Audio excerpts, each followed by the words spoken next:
Welcome to episode 313 of the Shared Security Podcast. And today we're going to be talking about the world of scam baiting. What is it? What are the tactics? And is it really helping stop scammers? And then in our Aware Much segment, Scott is going to talk to us about the best practices around how to prevent a social media account takeover. And then we'll finish up with a story about a popular network-connected wrench used in many factories across the world that could be compromised with malware and even used for ransomware. Did I hear you say wrench, Tom? I said wrench. Wrench. I definitely did. Is nothing sacred anymore? I know. I mean, what's the world come to? Oh my gosh, I'm telling you. But first, I want to welcome back my one and only Canadian co-host, the great Mr. Scott Wright. The Great White North. Yes, here we are. From the Great White North. That's right. Yes. How's the weather up there? Oh, up north, it's pretty Scott? white up here. Yeah. White and cold. Yeah. Yeah. But hey, we're hardy Canadians. Yeah. Yeah. So you guzzle your maple syrup and Oh yeah. That keeps you strong. Maple doesn't syrup it? and do lots of curling, do the curling thing.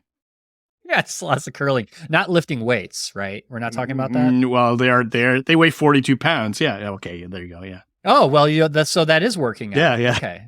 Yes. I have to watch that. I don't know if I can get curling on US TV anywhere. I'm sure it exists somewhere, right? Yeah. ESPN might carry it if something else is canceled. Or at like 2 a.m. Yeah. Nobody's watching it. Okay.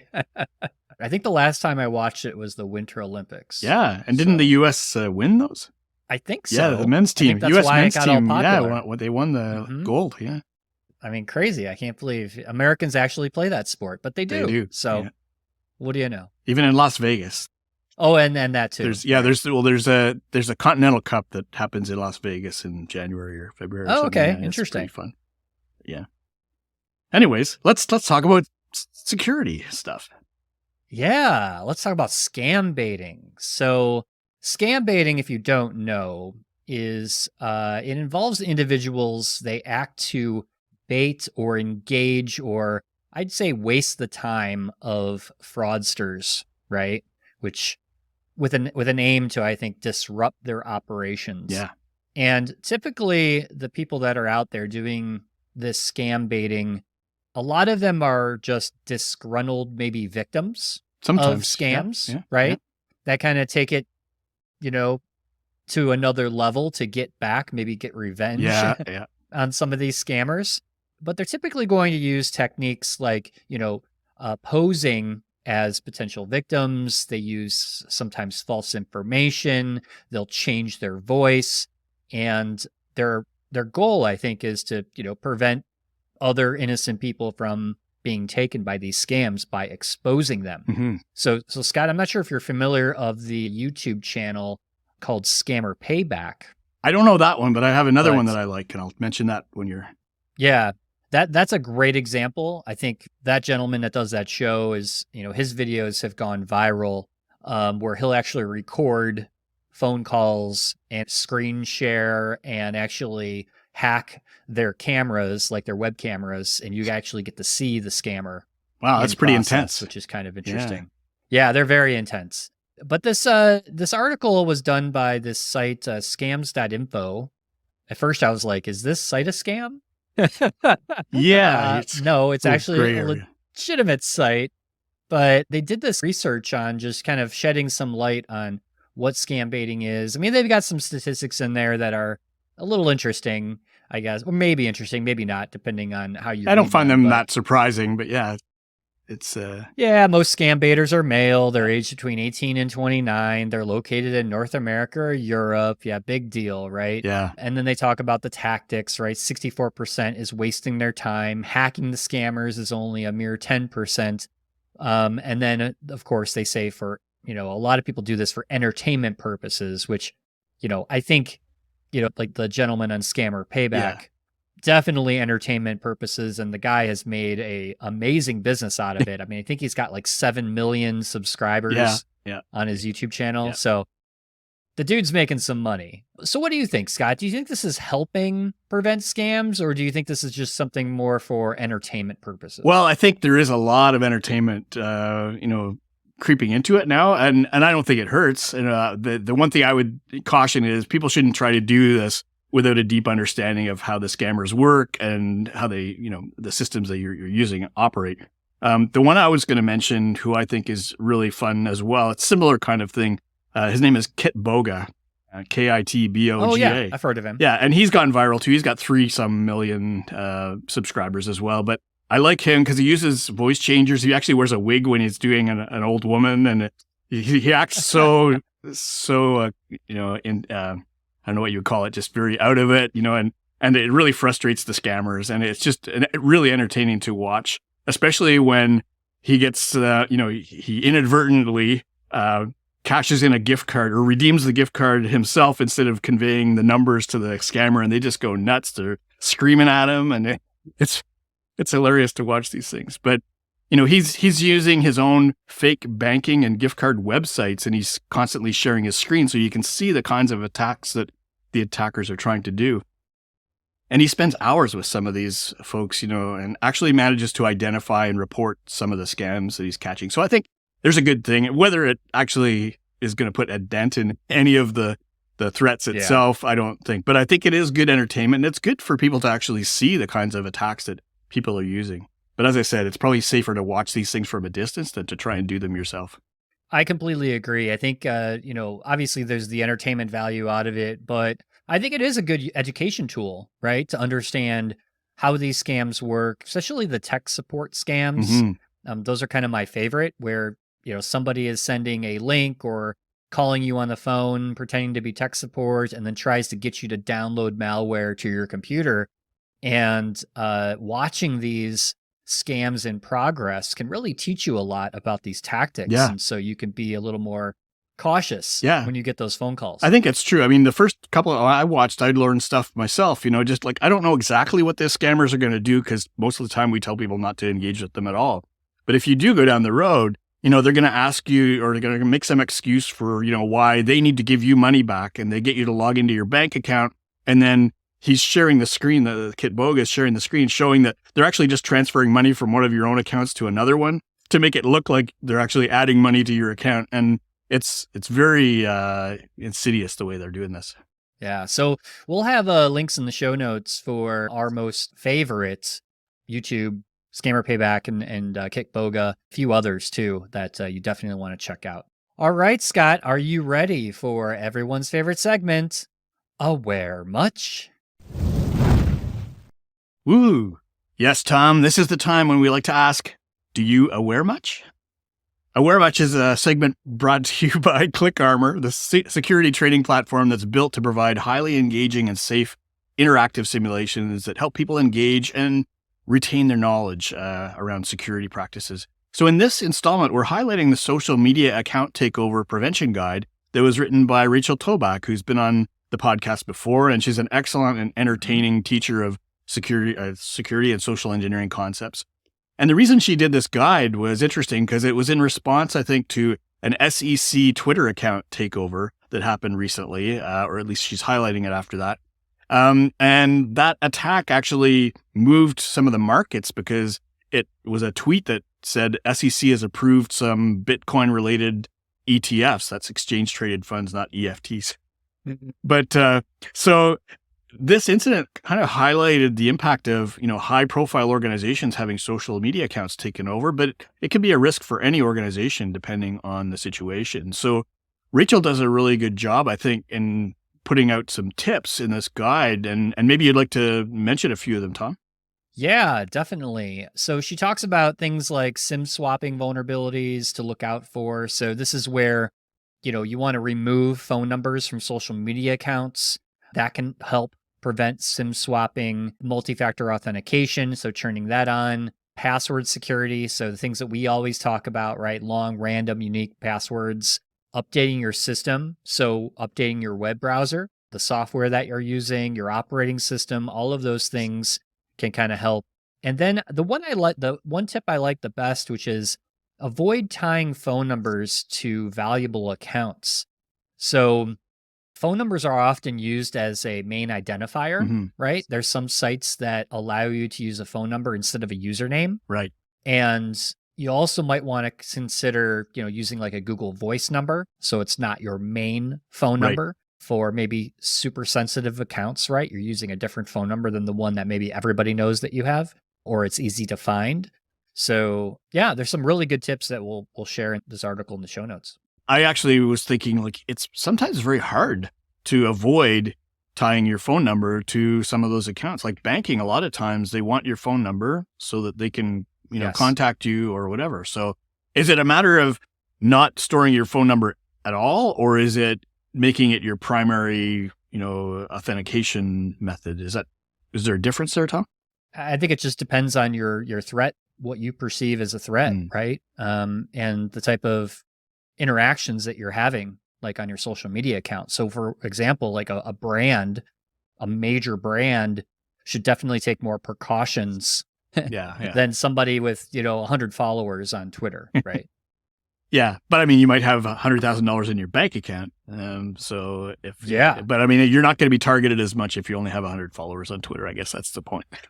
Right. Well, a lot of these account takeovers are usually linked around cryptocurrency of some sort. Yeah. And a lot of times what we're seeing is like we did with the SEC. Now, that's a whole other interesting story because they actually did release basically the tweet that went out, unauthorized tweet. It actually ended up happening. Oh, no. Because the SEC actually did approve those EFTs. Was it EFTs or ETFs? Or ETF, sorry. That's what I meant. Yeah. So that actually ended up coming true, which is that's weird. A weird twist yeah, on that's that really story. But a lot of these account takeovers are for some type of crypto scam in some way. Not necessarily somebody that holds a lot of crypto or like you're an investor in crypto, but they're meant to promote crypto. Yeah. So you actually go buy crypto, or you want to, you think you're buying crypto. Yeah. Interesting. So this installment of Aware Much was brought to you by ClickArmor, the interactive security training platform that is unique in its ability to use gamification at all levels to really engage employees and help them retain knowledge. So we do that through being able to do simulations in a safe space and a fun environment, and provide more engaging content than just your text and death by PowerPoint.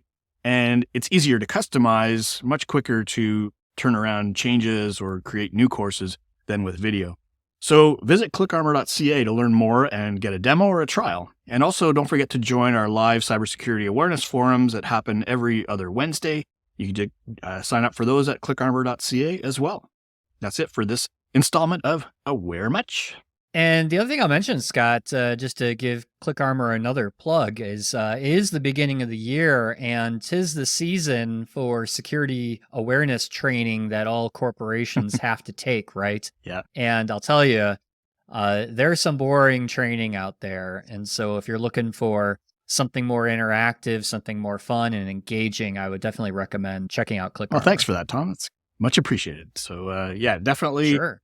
We do get a lot of compliments on the level of engagement and, the unique, visually dynamic content that people can go through there. So happy to talk to people about that if they're interested. So the last story of the week. So hackers can infect network connected wrenches to install ransomware was the headline. Wow. So researchers from a security firm, Nozomi, discovered 23 vulnerabilities in the Bosch Rexroth handheld nut runner. The nut runner. Which is the nut runner. I wonder what it does. That's a great name. It's a network connected wrench, and it's used all across the world in factories to assemble instruments, devices. I mean, you name it, right? The reason why it has this wireless connectivity is because apparently it has this program that works to tighten bolts to a specific torque level. Oh, okay. So there are oftentimes safety regulations around the torque that's required for nuts and bolts, depending on what's being manufactured. Ironically, in the news, you've heard about the Boeing 737 MAX 9 and the door flying Yes. off midair. And there were bolts that were loose, supposedly, on some of these. Yeah, I bet you they didn't use a nut runner. Maybe they didn't use a nut runner. I'm just going out on a limb and saying that. But obviously, this can be used for critical applications. Not saying that the nut runner was involved in the 737 MAX 9. Of course it wasn't. Yeah. If they'd used the nut runner, it wouldn't have fallen off. So. That's right. But the reason I bring this up is that, I think it is fascinating that some of the things that we take for granted, like a wrench, a tool, right? Used every day by people, even those things are now internet connected, right? Yeah. Like the Internet of Things. We've talked about this for years, but we don't often think about these handheld, everything is becoming internet connected more so than ever. And so I think it's fascinating that now we're down to the wrench and tool level that, this could cause a serious problem, right? Imagine someone changing the torque levels or, preventing a factory from finishing work, to maybe, cause damage to a company. There's so many kind of things that could happen with this. Yeah, I think there's actually more to it than that even. Certainly if you're able to change the critical performance parameters that one of these devices has, it could be very, very dangerous, catastrophic. But I think what's more likely, and maybe not quite that damaging, but more damaging than you would think, is the weaponization of these Internet of Things, right? We've talked about that before with, dolls that are, connected and things like that, where the actual guts of them, if they haven't been architected well security-wise, they are, basically a Linux computer somewhere inside there and could be programmed to attack other parts of your network. So I think those aspects of these Internet of Things, especially the new versions of something, that have just come out and they found, the 23 vulnerabilities in this one, could that device be used to attack other things? I think that's maybe a bigger issue that we don't spend enough time talking about. That is fascinating, thinking that, an attacker could use that as a pivot type of device to gain further access into a system or a network or a company. That is fascinating. Mm-hmm. I hacked your company through a wrench. Might be the next. Don't challenge them, Tom. Come on. All right. Well, we don't have Kevin today. Kevin couldn't make it again, but look how fast and efficient these episodes. We tried to keep them. We tried to keep the amount of activity and dynamic discussion going, but it's not the same without Kevin, right? It isn't. We miss Kevin, but he'll be back here hopefully for the next episode. And then the last thing just to mention, is our Patreon. Yeah. So if you're looking to support the show, we recently just added 2 more levels to our Patreon, a $3 and a $10. We still have the $5. So they come with a host of benefits. So if you're interested in supporting the show, you can go to sharedsecurity.net/supporter, which will take you to our Patreon page, and your support would be greatly appreciated. All right, Scott. Well, I think that's all we have time for today. So I want to thank, again, all of our listeners. Thanks for listening to the podcast. Thanks for watching us on YouTube.